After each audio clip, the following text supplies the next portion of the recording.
petit peu difficile, l'opération des yeux. C'est un moment où elle s'était un peu éloignée, elle avait pris des distances, elle avait fait la bise à Jacques Chirac publiquement. Notre amie Lynn Renaud avait bien organisé les choses.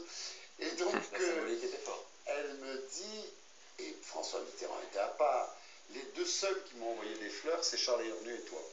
Mais je lui dis, moi, c'est pas parce que je suis socialiste. Parce qu'elle est les deux seuls socialistes, bien sûr.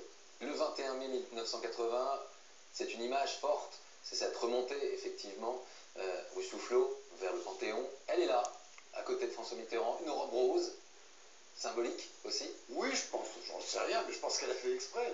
Je pense que, voilà, vous savez, elle était entière, elle était totalement sincère et totalement, comment dire, engagée dans ses sentiments, dans ses convictions. C'était pas politique. C'était la France, elle adore la France, et c'était, voilà, pour cet homme dont elle pensait qu'il allait faire du bien à la France et que ce serait grand. 1980, c'est aussi l'année de la rupture avec Richard Chanfray, l'homme qui a partagé la vie de Dalida pendant 9 ans et qui se suicidera 2 ans plus tard, en juillet 1983. Un suicide de plus, on en parlera tout à l'heure. Mais d'abord, reprenons le fil de cette histoire. Au milieu des années 80, Dalida se lasse de cette carrière de chanteuse trop étroite à ses yeux. Elle aspire à autre chose que la scène. Et c'est à ce moment-là qu'un grand cinéaste égyptien, Youssef Chahine, va lui faire une proposition à 53 ans. Dalida retrouve donc son premier grand rêve, le cinéma.